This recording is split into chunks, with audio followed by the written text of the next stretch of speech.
자, 그러면 금속 소재 환경 노출 거동 6주차 강의록 2부 동영상 제작을 시작하겠습니다. 필요할 때는 이제 파일을 좀 여러분들과 공유하면서 화면에다가 올리도록 하겠습니다. 그래서 지금 이제 우리가 설명할 그래프는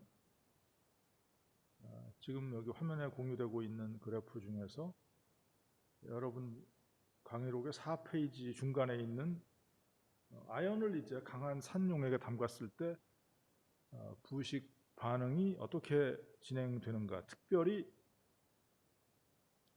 부식 전위가 얼마인가를 알아볼 필요가 있다 이거죠. 그 내용은 좀 이따가 설명하겠습니다. 마찬가지로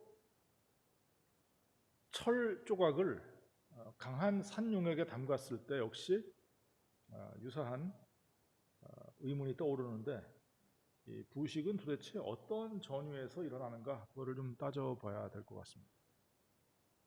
아시겠습니까? 지금 화면에 두 개의 그래프를 공유했는데, 지금 보여드리는 것은 철 조각을 이제 산용액에 담갔을 때 일어나는 거동이고, 지금 보여드리는 것은 아연을 산용액에 담갔을 때 관찰된 거동을 지금 그래프로 그린 것이다. 이 그래프는 어떤 의미가 있는지를 알려면 일단 두 그래프가 모양이 틀리기 때문에 이 두 그래프를 좀 비교할 수 있는 관점에서 칠판에 그리도록 하겠습니다.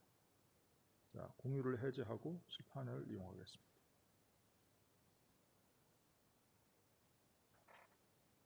자, 그래서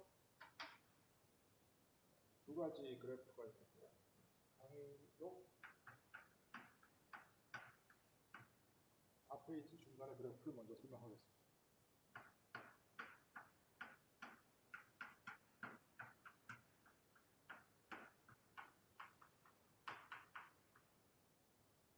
이걸 보시면은 이제 어떤 상황을 우리가 알아야 하는가 하면은 수없이 그리는 그림들을 앞에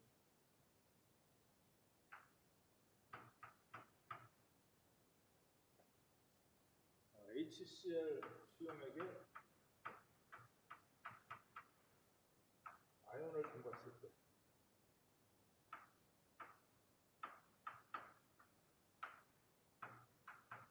이렇게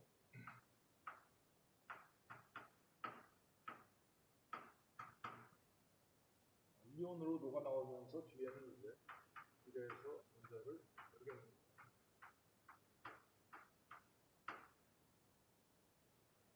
4페이지 중간에 있는 그래프를 우리가 왜 그리는지를 갖다가 알고 있으면 두 개의 반응식을 고려하자.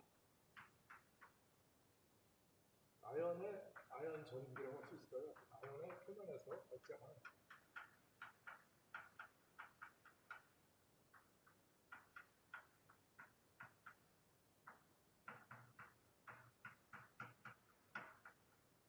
두 개의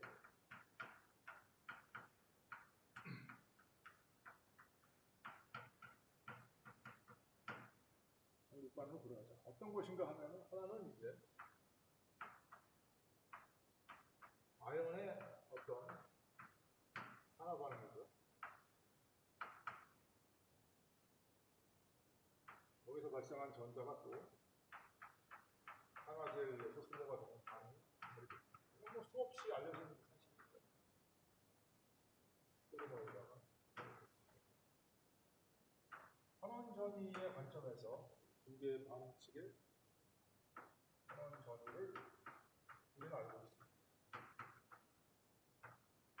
수소에 대해서는 이제 기승전기의 전이랑 똑같기 때문에 알고 있고, 아연에 대해서는 환원전위가 일어나는 반응의 방향으로 구술을 했을 때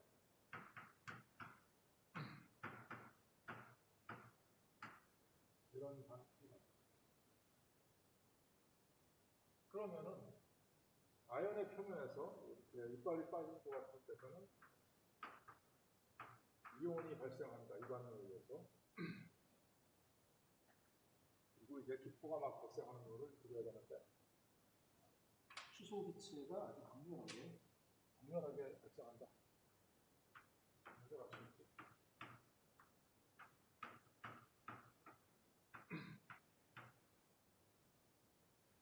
이때 이제 수소가 발생하는 곳에서는 아연의 부식은 일어나지 않았다. 0볼트냐? 그럼 저때 금속 전극의 전위가 얼마일까? 이거는 굉장히 중요한 거예요. 그러면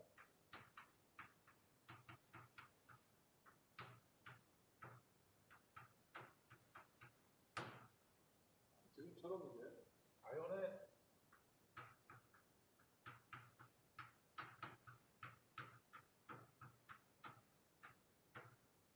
한 산수용액의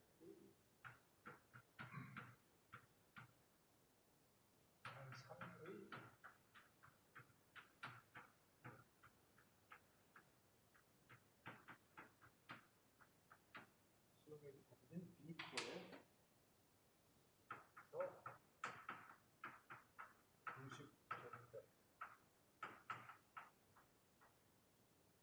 아연의 전위가 얼마일까?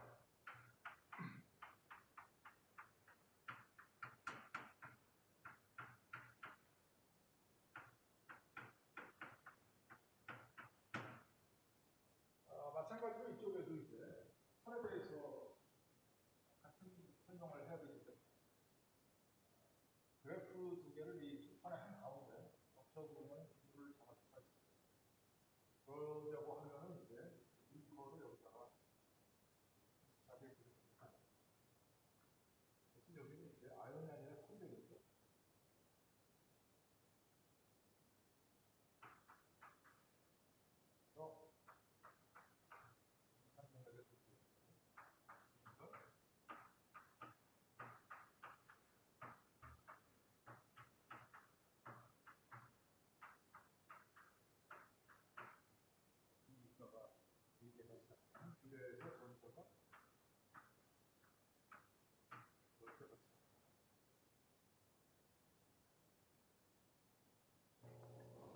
마이크가 꺼져 있었습니다. 좀 미안합니다.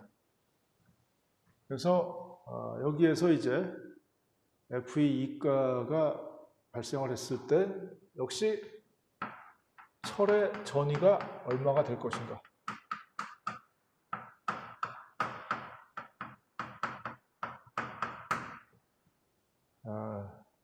반응식은 이제 철이 이렇게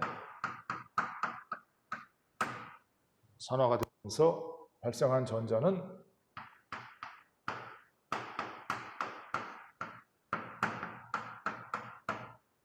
수소의 발생에 소모가 된다. 역시 환원 전위의 관점에서 왼편에 철 이가 이온을 해놓고 하면은 마이너스 0.44V. 이거는 기준 전극의 전위에 똑같기 때문에 수소 이온, 수소 분자 0입니다.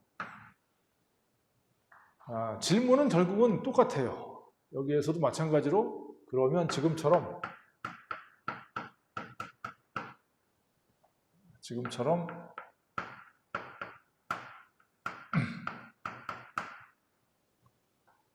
철이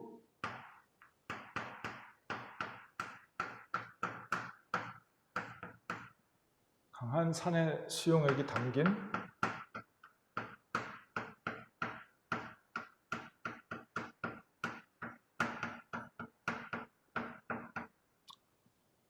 비커에서 부식될 때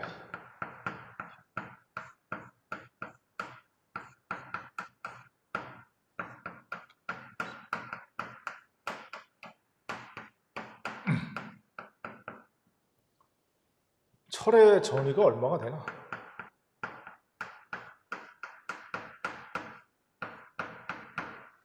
얼마인가?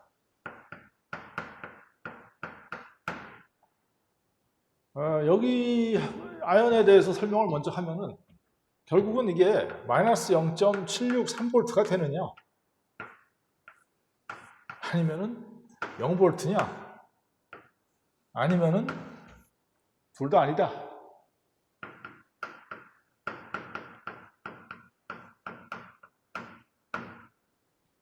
여기도 마찬가지겠죠? 뭐 마이너스 0.44V냐? 아니면은 뭐 제로냐?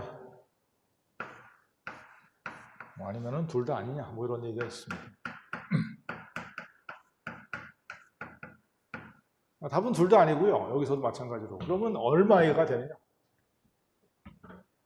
도체의 전위는 전체가 도체 전 구간에 도체의 전위는 금속의 도체 아닙니까?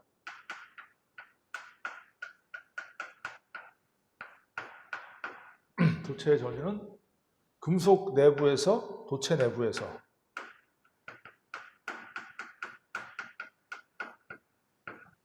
내부에 걸쳐서 균일하다 이거죠.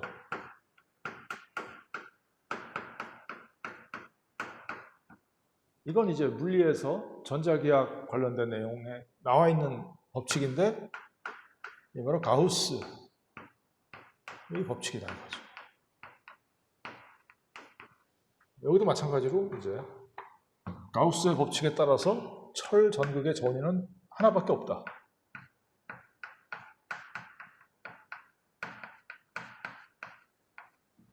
법칙에 의해서 철 전극 내 극의 전위는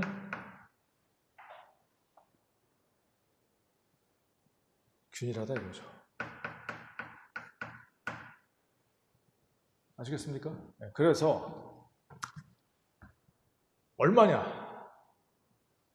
그걸 갖다가 지금 이제 다시 설명을 여기 그래프를 통해서 하면은 이렇다. 일단은 이 내용은 뭐 여러 가지 관점에서 설명이 이 강의의 종반에 접어들 때까지 설명을 해야 되는 부분이기 때문에 지금은 일단 이 4페이지와 5페이지에 있는 에반스 도표입니다. 철의 에반스 도표는 5페이지에 있고 아연의 에반스 도표는 4페이지에 있다. 같이 그리겠습니다. 그래서 여기에다가 이제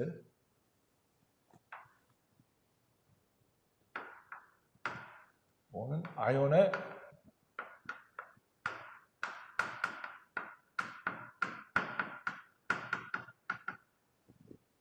에반스 도표가 되고 밑에는 이제 철의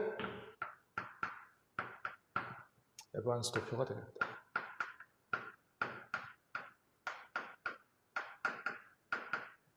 근데 이제 시기적으로 비슷할 때 에반스는 영국 케임브리지 대학 교수입니다.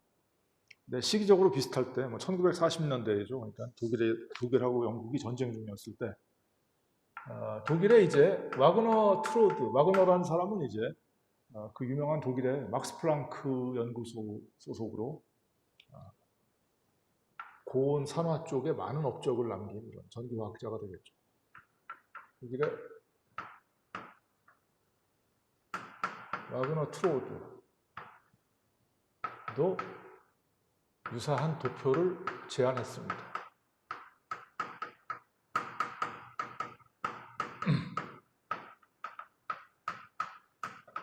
얘도 마찬가지죠. 그래서 이 그래프를 그려보니까 이렇게 되더라 이거죠. 얘가 뭐 0V는 당연히 수소의 발생 전위가 되고 여기에 마이너스 0.763V는 아연의 어떤 환원 전위가 되겠습니다. 그래서 대략 이쯤에서 이제 직선이 여기서 주목할 점은 그래프에 직선이 4개 있는데 기울기가 다 절대값이 같다는 겁니다. 그건 아주 중요하죠. 이렇게 돼 있고 그리고 여기도 이렇게 돼 있고 여기도 이렇게 돼 있습니다. 4개의 직선의 절대값이 4개의 직선의 기울기가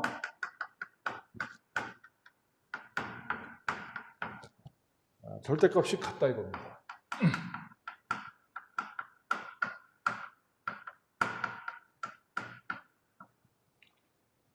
그리고 밑에 있는 그 이제 철에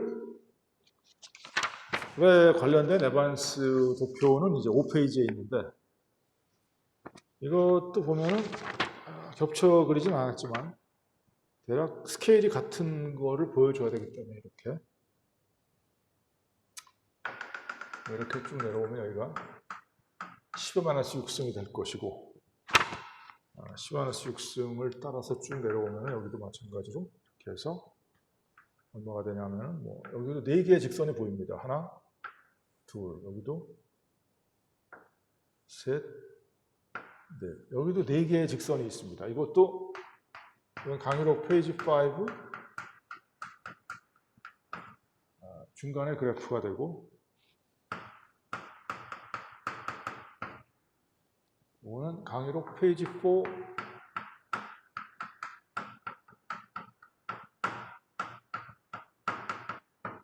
중간에 그래프가 되는데 여기에서 보면 여기도 10-6승이 되겠더라. 이 그래프의 y좌표는 전극 전위가 되겠습니다. 2라고 표시됐죠.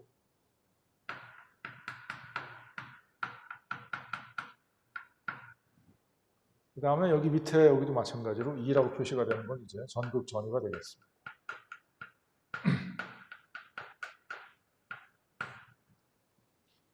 X좌표는 전류 밀도가 되겠습니다.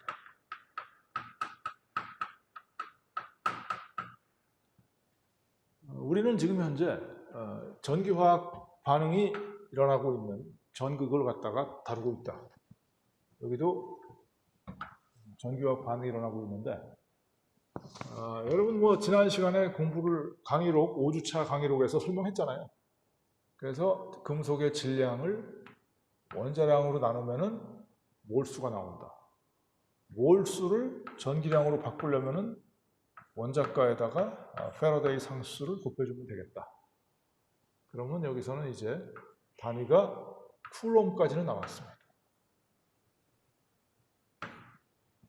근데 쿨롬을 갖다가 시간으로 나눠주면은 암페어가 나오고 다시 전극의 면적으로 나눠주면은 뭐가 나온다? 전류밀도가 나온다 이거죠. 그래서 이것이 전류밀도 I가 된다.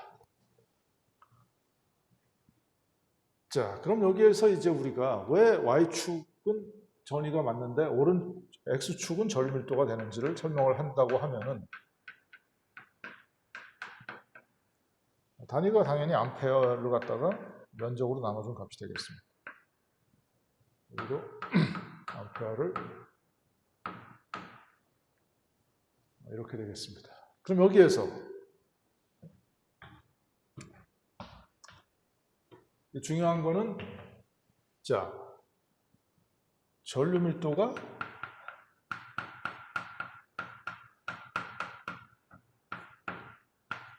금속의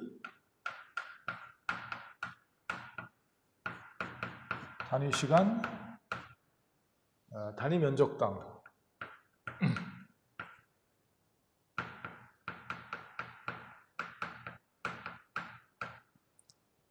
손실되는 양의 비례함을 알 수 있습니다.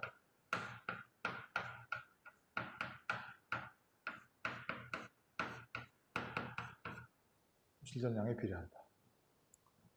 이건 뭐냐 하면은 이제 moles per 지난 5주차 강의록에서 설명했지 않습니까? moles per centimeter square per second가 결국은 전류밀도 I, 다시 말해서 암페어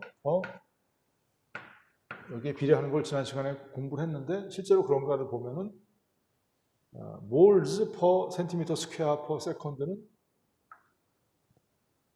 자, 금속의 질량을 원자량으로 나누면 몰이 나온다. per centimeter, per second, per centimeter square가 됩니다. 그러면은 맞죠? 몰스가 된다.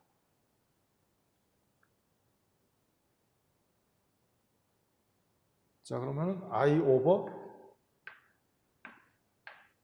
NF 이게 바로 뭐가 되냐 하면은 I 나누기 NF는 M 나누기 A TA가 되더라. 그래서 이것이 바로 moles per centimeter square per second가 됩니다. 그래서 금속의 손실은 결국은 전류밀도에 비례한다 이런 얘기죠. 전기화학 반응이 일어날 때 왜? N이라는 건 원자가이기 때문에 아연이 이가이므로 E라는 전자 이몰이 발생한다. 여기는 마찬가지로 철도 이가이기 때문에 여기에 또한 원자가 2에 해당하는 저런 반응식이 나온다 이거죠. 자, 이래서 X축이 왜 전류밀도가 되는지를 설명했습니다. 여기도 마찬가지 설명했고요. 4개의 직선이 각각의 그래프에 있는데 기울기가 다 틀리다. 그럼 여기에서 보면은 우리가 직선 4개를 이렇게 그릴 수 있으려면은 점이 2개 있어야 되겠습니다. 점이 하나 필요하고 두 직선의 교점 이렇게. 여기도 마찬가지죠. 두 직선의 교점이 이렇게 필요하다. 이 두 직선의 교점이 X좌표와 Y좌표가 있는데 Y좌표는 바로 뭐가 됩니까? 바로 이거는 철에 대해서 0V 수소가 발생하는 전위가 되겠습니다. 그래서 이거는 산화 반응, 이건 환원 반응이라고 일단은 이해합시다. 그래서 H 플러스 더하기 EE 마이너스가 수소가 되는 반응이고, 이거는 수소가 산화가 돼가지고 2배 H 플러스 EE가 되는 반응입니다. 이거는 이제 마이너스 0.44V가 여기이기 때문에 철이 산화되는 반응이 FE가 FE E가 더하기 이 반응이 기울기가 양인 그래프고 기울기가 마이너스인 그래프는 철이 이가 이온이 전자를 받아가지고 철로 환원되는 반응에 해당한다. 이렇게 일단 이해하겠습니다. 자, 그래서 직선의 교점에 Y좌표는 설명했는데 X좌표는 뭐냐? 요거는 말이죠. 여기에서 보면 알겠지만 두 개의 직선이 교차하는 X값, 다시 말해서 평형 상태에 해당하는 전류밀도라고 해서 교환 전류밀도라고 한다. 이거는 교환 전류밀도. 그래서 네 직선이 두 그래프에 나와 있는데 각각 나와 있는데 직선 두 개가 교차해서 만드는 Y좌표는 설명이 됐습니다. 여기도 마찬가지입니다. 이거는 아연의 산화 반응에 대한 그래프가 여기에 있고요. 이거는 아연의 환원 반응에 대한 그래프가 밑에 그려져 있다. 이건 마찬가지로 0V니까 이거는 수소 이온의 환원 반응 그래프가 밑에 있고 이 위에 거는 수소 이온의 산화에 대한 수소 기체의 산화에 대한 그래프가 되어 있습니다. 그래서 이런 식으로 이제 X좌표, Y좌표, 그 그래프 두 직선의 교점에 해당하는 Y좌표는 설명을 했습니다. X좌표는 이 속도와 이 속도가 같아지는 지점이 되겠죠. 왜냐하면 X축이 전류밀도에 해당하니까 전류밀도는 여기에서 나타났듯이 금속의 단위 면적, 단위 시간당 손실량에 비례한다. 그렇기 때문에 부식 속도, 산화 속도하고 환원 속도가 같아지는, 즉 지점이 바로 이것이 되겠습니다. 이거 갖다가 교환 전류밀도. 교환 전류밀도는 평형 전류밀도라고 할 수 있는데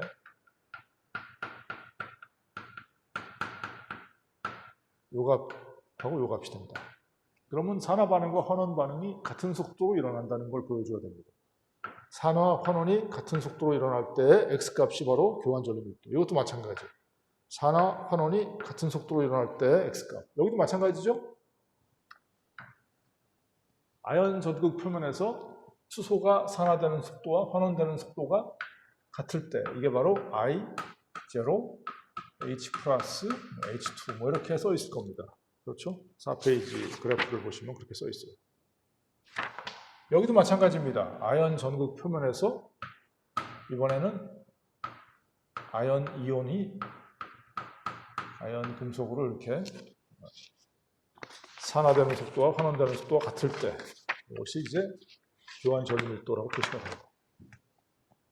그래서 여기서 결론을 내자고 하면은 결국 직선의 X좌표는 반응 속도를 나타내는데 아연부터 따져봅시다. 아연은 산화가 되는 반응하고 환원이 되는 반응 속도가 같아야 된다 이거죠. 그래야만 전극 내부에 전자가 쌓이지 않는다. 그러면 아연이 산화되면서 전자를 내놓고 그렇게 생긴 전자는 강한 산용액이기 때문에 수소 이온에 의해서 환원 반응에서 소모된다.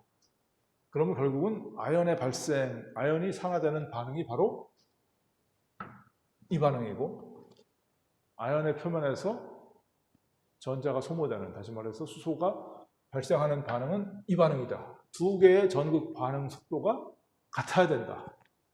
그래서 여기에 나오는 X축의 두 직선의 교점, 아연의 산화하고 아연 표면에서의 수소의 환원 반응에 대한 교점이 바로 부식 속도가 됩니다. 그리고 그때 두 직선의 교점의 Y좌표가 부식 전이라고 할 수 있다. 그러니까 아까 여기 문제에서 둘 다 아니라는 게 맞죠. 왜냐? 0도 아니요, 마이너스 0.763도 아닌 중간 값이 실제로 저런 부식 반응이 일어날 때 표면에서 아연 이온이 생기고 수소가 발생하는 그 전위는 바로 두 값의 중간쯤 되는 어떤 전인데, 그거는 이렇게 에반스 도표로 구한다 이런 얘기죠. 여기도 마찬가지입니다. 철도 산화되는 속도와 철 표면에서 수소가 발생하는 속도가 같은 이 지점이 바로 철을 강한 산용액에 담갔을 때 철의 전위가 0볼트도 아니요, 마이너스 0.44볼트도 아닌 중간값이다. 그래서 이거 갖다가 부식 전이라고 해서 이 코로존이라고 한다. 여기도 마찬가지로 이 코로존이라고 하고, 철 표면에서의 수소 발생 속도와 철 표면에서의 철의 용해 속도가 같을 때가 바로 I 코로존이라고 한다. 그래야만 전자가 쌓이지 않는다는 거죠. 이것도 마찬가지로 I 코로존인데 이거는 컴마 찍고 아연 표면에서 일어나니까 징크, 이거는 I 코로존인데 컴마 찍고 철 표면에서 일어나니까 Fe, 이렇게 아마 써 있을 겁니다. 그래서 I 코로존이 여기에 정의가 됐습니다. 자, 이렇게 해서 이 도표가 표시가 됐는데, 그려보니까 I 코로존이 이제 X좌표 값 뭡니까? 두 산화 환원 반응의 교점이 X좌표에 해당하는 값이 바로 부식 속도가 되는데, 전류 밀도는 여기에서 증명했듯이 뭡니까? 단위 시간, 단위 면적당 손실되는 금속의 몰수, 아니면 단위 시간, 단위 면적당 손실되는 금속의 질량수에 관련되어 있습니다. 그렇기 때문에 이 경우에 어느 쪽이 더 빨리 부식되는가 보니까 철이 당연히 아연의 부식 속도는 여기 되는데 철은 더 오른쪽에 있습니다. 왜 그렇겠습니까? 아연은 표면에서 수소가 발생하는 평형 전류값, 다시 말해서 아연 표면에서의 수소 발생에 필요한 교환 전류 밀도가 여기인데, 철 표면에서 수소가 발생하는 교환 전류 밀도는 더 오른쪽에 있다. 바로 이 수소의 산화와 환원 반응의 교점이 더 오른쪽에 치중해 있기 때문에 그 결과로 수소의 발생 반응하고 철의 산화 반응이 같아지는 지점의 위치가 더 오른쪽으로 가 있다, 이렇게 이해하시면 되겠습니다. 그래서 이거는 이제 연력학적으로 설명하면은 아연의 환원 전위가 철보다 낮습니다. 훨씬 낮아서 아연이 더 빨리 부식되지 않겠는가. 실험을 해보니까 아연 조각보다는 철 조각이 더 빨리 없어졌다. 어디서? 강한 산용액에 담갔을 때. 왜? 연력학 가지고는 반응 속도를 설명할 수가 없다. 이렇게 전기화학 반응, 특히 어떤 수용액에서의 금속의 부식을 다룰 때는 이렇게 에반스 도표를 그리는데, 전극 표면에서 발생하는 상반되는 반응이죠. 금속의 산화 반응하고 아연의 수소의 발생 반응이 어떻습니까? 이게 에반스 도표로 표시가 될 때 교점의 X좌표가 저렇게 차이가 나더라. 왜? 연력학적으로는 마이너스 0.763이 마이너스 0.44보다 큰데, 아래쪽으로 마이너스인데, 여기서는 어떻습니까? 이 두 직선의 교점이 바로 교환 전류 밀도. 어떤 교환 전류 밀도? 아연 표면에서 수소가 발생할 때의 교환 전류 밀도가 철 표면에서 수소가 발생할 때의 교환 전류 밀도보다 훨씬 작다 이거죠. 그러니까 아연 표면에서는 수소가 활발하게 발생하지 못합니다. 반면에 철 표면에서는 수소가 아주 활발하게 발생한다. 뭐 이렇게 이해를 하시면 되겠습니다. 네, 그래서 다시 이제 칠판에 설명을 하는 거를 뭐 에반스 도표를 이용해서 왜 철이 더 빨리 부식되는지 설명을 마쳤습니다. 그래서 이러한 에반스 도표는 도대체 누가 제안을 했는가? 여기에 이제 5페이지 밑에 화면을 보시면은 두 과학 부식 분야의 아주 그 거장이라고 할 수 있죠. 왼편에 있는 사람은 이제 벨기에 마르셀 푸르베라는 사람이고, 오른쪽에 있는 사람이 영국 케임브리지 대학 교수인 율릭 에반스라는 사람입니다. 에반스 교수는 1980년에 작곡했고, 푸르베도 1998년 비교적 최근까지 생존했던 인물이죠. 이 두 사람이 이제 연력학, 이 사람은 마르셀 푸르베는 부식의 연력학을 체계화시켰고, 에반스 그리고 독일의 와그너 트로드라는 사람, 이 사람들이 더 평가를 받아야 된다. 21세기에 들어서 이런 얘기가 지금 미국의 전기화학회에서는 아주 화두가 되어 있습니다. 그래서 이런 상황이다. 그래서 푸르베라는 사람은 연력학에 대해서 부식이 어떤 분위기에서 일어날지를, 어떤 수용액의 어떤 산도, 뭐 pH, 그리고 그 금속이 어떤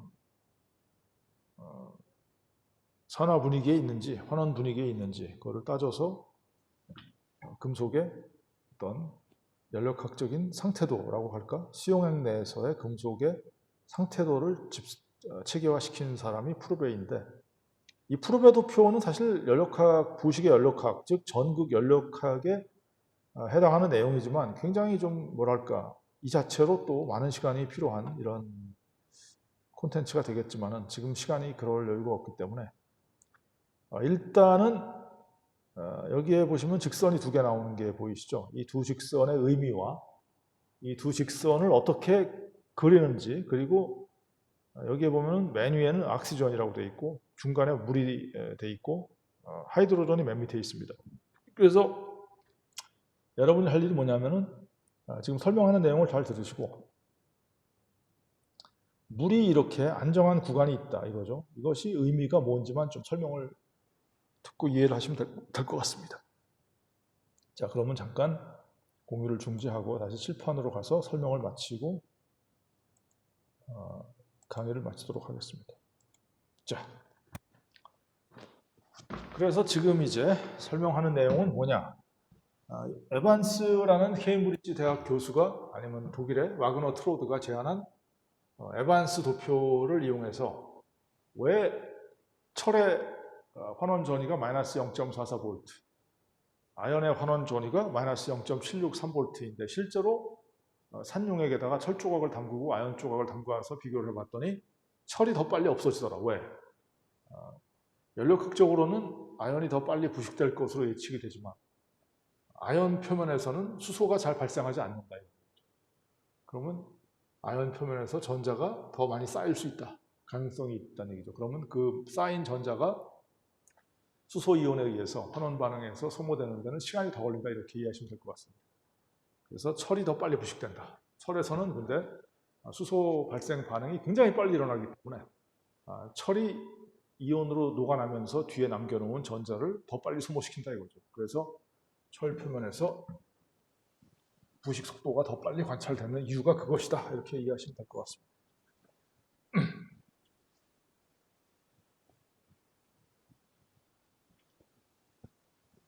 그래서 자,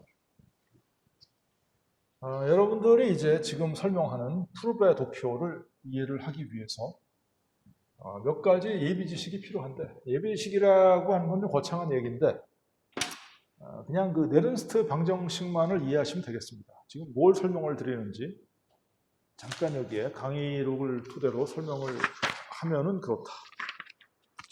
여러분들은 이것만 이해하시면 돼요. 그래서 자, 이렇게 도표가 있는데 7페이지에 있습니다.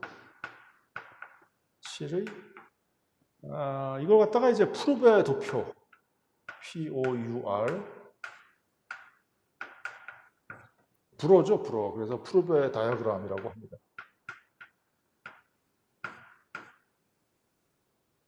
이걸 이제 프랑스나 벨기에, 벨기에도 이제 프랑스어권이기 때문에 벨기에나 프랑스에서는 이걸 푸르베 도표라고 한다. 근데 이걸 이제 영국이나 미국 영미권에서는 포베이라고 이렇게 발음을 좀 이렇게 우리말로 쓰는 게 좀 포베이 다이아그램이라고 한다. 발음은 틀린데 하여튼 의미는 같습니다. 그래서 이쪽이 이제 전위가 되고 전극 전위가 됩니다. Y좌표가 전극 전위가 되고 X좌표가 이제 pH가 되는 이런 그래프가 된다. 근데 우리가 이제 이해를 할 부분이 바로 여기에 직선이 두 개 보이는데 이렇게 하나가 있고 여기 또 하나가 있죠. 7페이지에 그래프가 있습니다. 이렇게 있습니다. 이렇게 있는데 여기에 워터라고 써 있습니다. 밑에는 이제 하이드로전이라고 되어 있고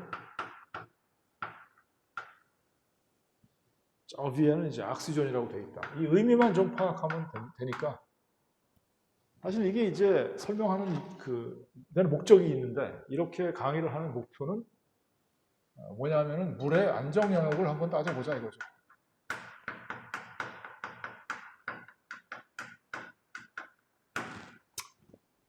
굳이 영어를 여기에 도입한다 그러면 이제 water stability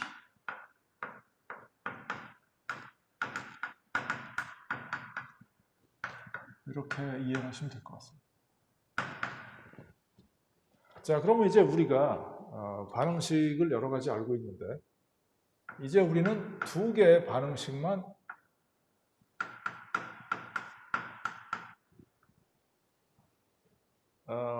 금속이 시용액에서 부식될 때 발생하는 전자를 소모시켜주는 환원 반응에는 여러 가지가 있다. 근데 그 중에서 우리의 관심은 두 가지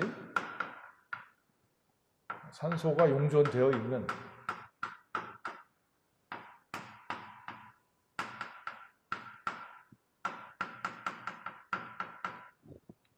수용액 내의 환원 반응에 관심이 있다 이거죠.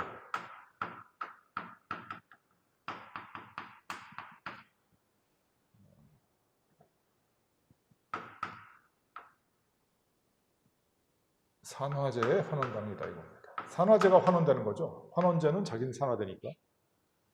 산화제의 환원 반응에 관심이 있다.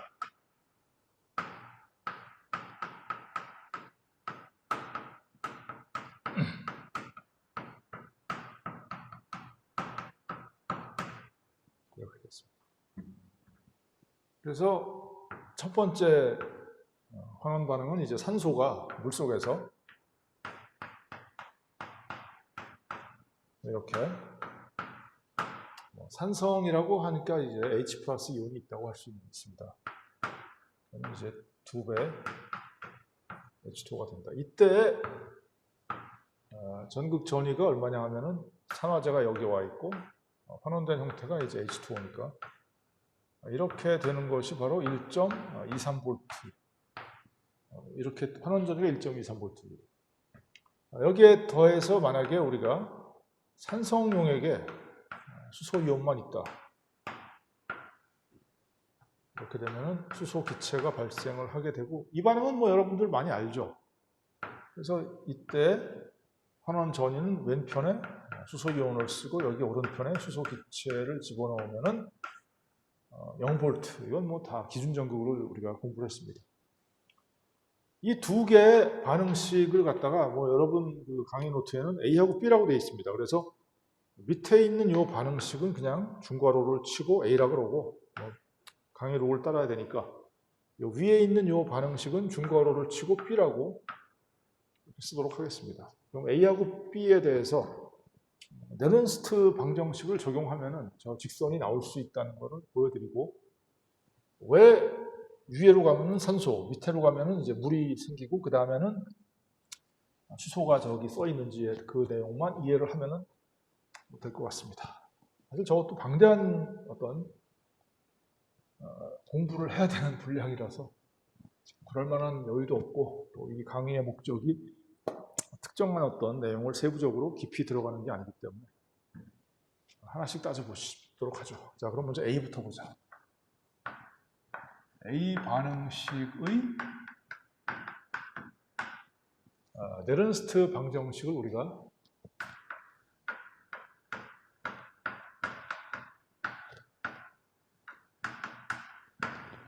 이건 뭐냐면은 2의 H 플러스 H2 이거는 E0의 H 플러스의 H2 마이너스 N분의 0.059 25도 C에 대해서 계산을 한 값이죠.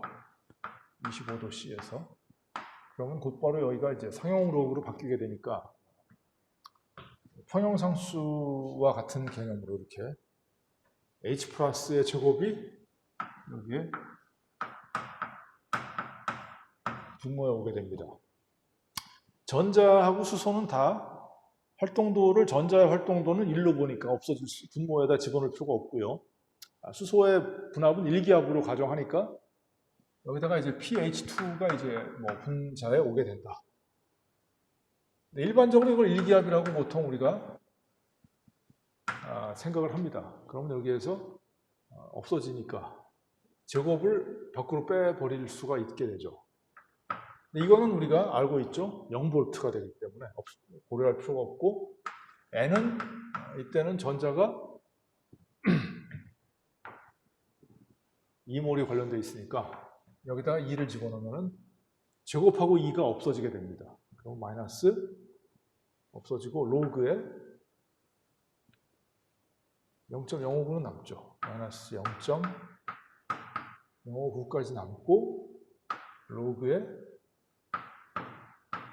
H 플러스 분의 1. 여기까지는 쉽게 따라오셨죠? 이게 뭡니까? 수소이온 농도의 역수의 로그는 이게 바로 pH가 되겠더라. pH의 정의가 이제 적용이 되면은 이제 마이너스 0.059 pH가 됩니다. 어떤 반응에 대한 네른스트, 이거는 바로 A에 대한 네른스트 방정식 적용 결과가 된다.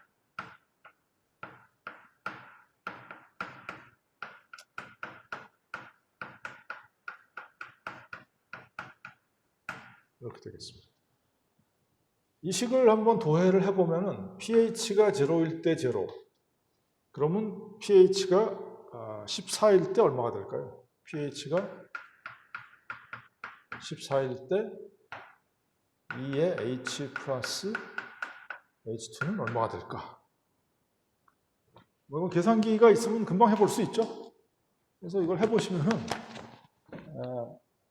마이너스 0.059에다 14를 곱하면 되겠죠. 0.059 곱하기 14를 하고 0.059 곱하기 14는 이렇게 되고 앞에 마이너스를 붙이면은 마이너스 0.826이 나옵니다. pH가 14일 때 이거는 마이너스 0.826이 나오니까 저 그래프에 점을 찍을 수가 있죠. pH가 0일 때는 당연히 점을 찍을 수가 있죠. 그래서 여기에서 pH가 한 이쯤이 0입니다. 여기가 pH가 0가 되고 pH 14는 한 이쯤 되죠. 그래서 여기가 pH가 14가 되는데 이 직선이 나왔다 이거죠. 이 직선이 맞나 봅시다. 그럼 여기에서 pH가 0일 때는 0, pH가 0일 때 이 값이 아마 쭉 y를 연장하면 이게 0V가 된다. 그러면 pH가 14일 때는 얼마가 나올까? 이렇게 쭉 가보니까 이게 마이너스 0.826이 나오더라 이거죠. 0.826. 그러니까 점이 두 개 찍히는 겁니다. 점이 하나 찍히고 두 개 찍혔으니까 이으면 직선이 나오겠죠. 그래서 밑에 있는 직선은 구했습니다. 그러면 직선이 하나 더 있으니까 저 직선도 구해보자. 직선을 이제 한번 구해보자. 두 번째 직선에 대해서.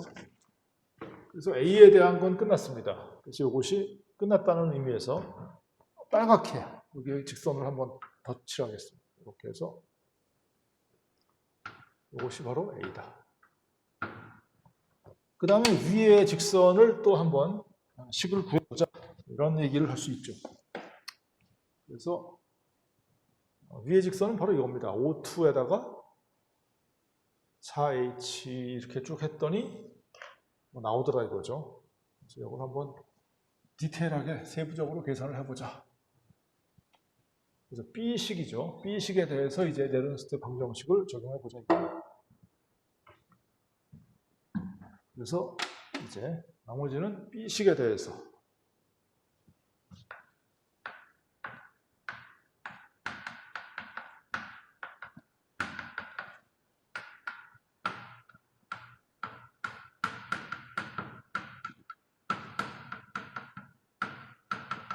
그래서 네른스트식이 굉장히 중요한 식이 됩니다. 앞으로 이제 여러분들이 부식에 대해서 좀 이론적으로 공부를 하실 분이 있을지는 모르겠지만, 그래서 E0, O2, E의 O2에 H2O, 요거는 E0에 O2에 H2O 마이너스 이제 N분의 0. 이렇게 되면 이제 로그가 곧바로 나오게 되고, 분모에 PO2, 이것도 결국은 이제 산소 분압을 1겹으로 놓게 되면 없어지게 되죠. 곱하기 H 플러스 농도의 4승이 되고, 그 다음에 전자의 어떤 활동도는 1로 가정하기 때문에 쓸 필요가 없습니다. 분모는 역시 이렇게 마무리가 되고, 분자는 물의 활동도의 제곱인데 물은 순수한 상태라고 가정하면 저것도 1이 되기 때문에 그냥 1로 놓겠습니다. 이것도 이제 1로 놓겠습니다.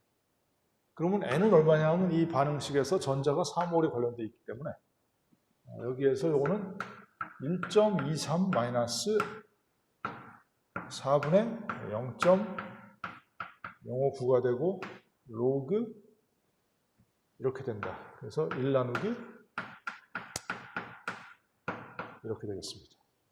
여기에 4승하고 여기에 4가 없어지기 때문에 1.23 마이너스 0.059가 되고, 로그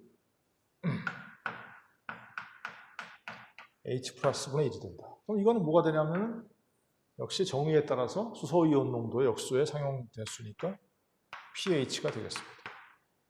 그럼 역시 저 식은 1.23 빼기 0.059의 pH가 되더라. 그러면 이 직선을 저 그래프에 한번 구해보게 되면은 pH가 0일 때 1.23, 그래서 pH가 0일 때 이 값이 얼마가 되냐면 대략적으로 1.23 나올 겁니다. 그럼 pH가 14일 때 얼마일까?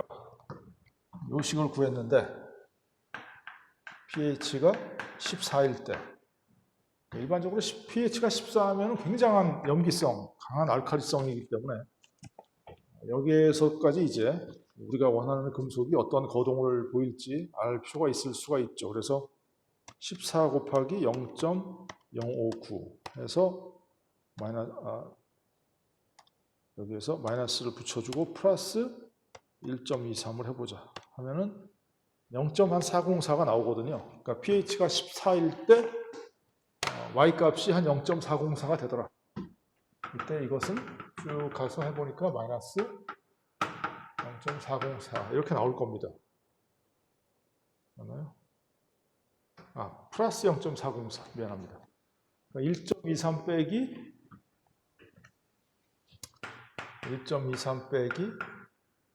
0.59 곱하기 14 이렇게 하면은 뭐 얼마가 나올지 한번 계산을 해보시면은 0.059 곱하기 14, 0.059 곱하기 14는 마이너스 더하기 1.23 했더니 0.404 플러스 0.404가 나옵니다. 그럼 역시 이 그래프에 점이 하나 더 찍히죠. 이게 플러스 0.404가 나오니까 점이 하나 찍혔고 pH가 14일 때 여기 또 하나 찍혔습니다.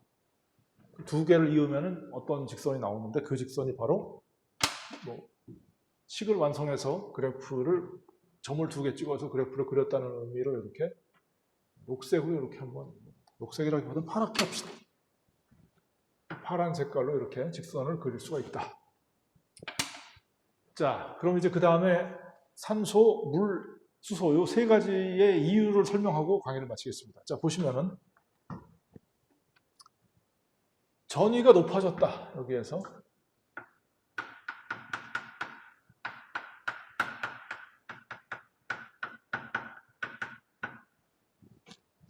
여기는 이제 전위가 낮아지는 이런 상태.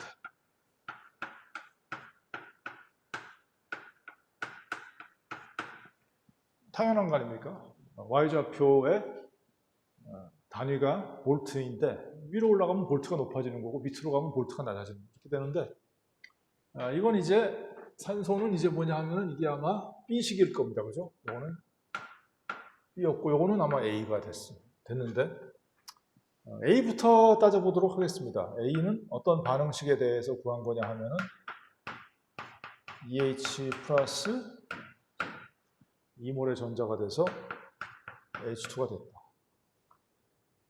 전위를 낮춰준다 함은 전기화학에서 전위를 낮추려면 이렇게 이해하면 편리해요. 먼저 이거부터 이해를 하시면 금속에 전자를 공급해주면 된다.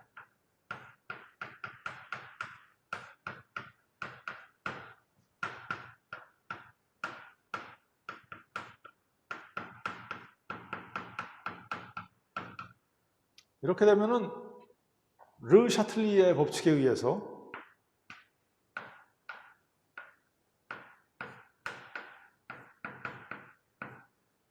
르 샤틀리의 원리에 의해서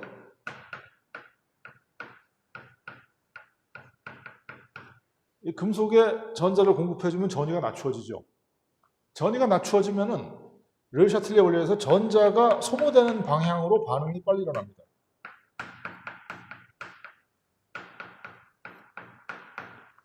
소모되는 방향으로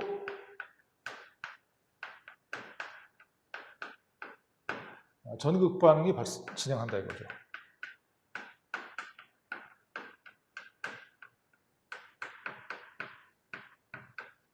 그럼 여기에서 전자가 소모되는 전극 반응 방향은 수소가 발생하는 반응이 오른쪽이죠. 오른쪽으로 진행한다. 그래서 이 반응에 대해서 전자가 공급되어서 전위가 낮춰지면은 수소가 안정한 구간이 생기는 겁니다. 이렇게 이해를 하시면 되고요. 그럼 이제 저 위에 B에 대해서 한번 고려해 볼까요? 이 경우에 대해서 마찬가지로 논리로 전자가 공급되면은 전위가 낮아지죠. 그렇게 되면은 이 전자를 소모하는 반응은 오른쪽, 다시 말해서 물이 발생하는 이 반응식에 의해서 물이 발생하는 방향으로 반응이 진행되기 때문에 이 전위보다 전위를 낮춰주면은 물이 안정한 것이 보이게 된다. 그럼 전위를 높여주면 어떻게 될까요? 전위를 높여주면은 금속으로부터 전자를 빼앗아가는, 아시겠습니까? 구두로 설명하겠습니다. 금속으로부터 전자를 빼앗아가는 경우에 전위가 높아집니다. 그러면 금속으로부터 전자를 빼앗아가는데 전자가 생겨나게 하는 방향으로 반응이 일어나는 것이 르 샤틀리의 법칙이다. 전자가 생겨나는 반응은 여기에서 어떻게 됩니까? 전위를 높여줬을 때 금속으로부터 전자를 빼앗아가면 전위가 높아진다. 그러면 전자가 생겨나는 반응은 역반응이죠. 다시 말해서 산소가 안정한 반응이 바로 이렇게 되는 것이다. 그럼 하나 더 있죠. 아까 이 A 반응식에서 이제 전자를 빼앗아가면 어떻게 됩니까? 전위가 높아지는데 전위가 높아지면 전자를 금속이 빼앗기면 전위가 높아지는데 그렇게 되면 어떤 방향으로 반응이 일어난다고요? 전자를 만들어주는 방향으로 반응이 일어나는 것이 르 샤틀리의 원칙이다. 그러면 여기에서 수소가 산화화돼가지고 어디 있죠? 수소 이온이 만들어진다. 그러면 물은 어디 갔는가?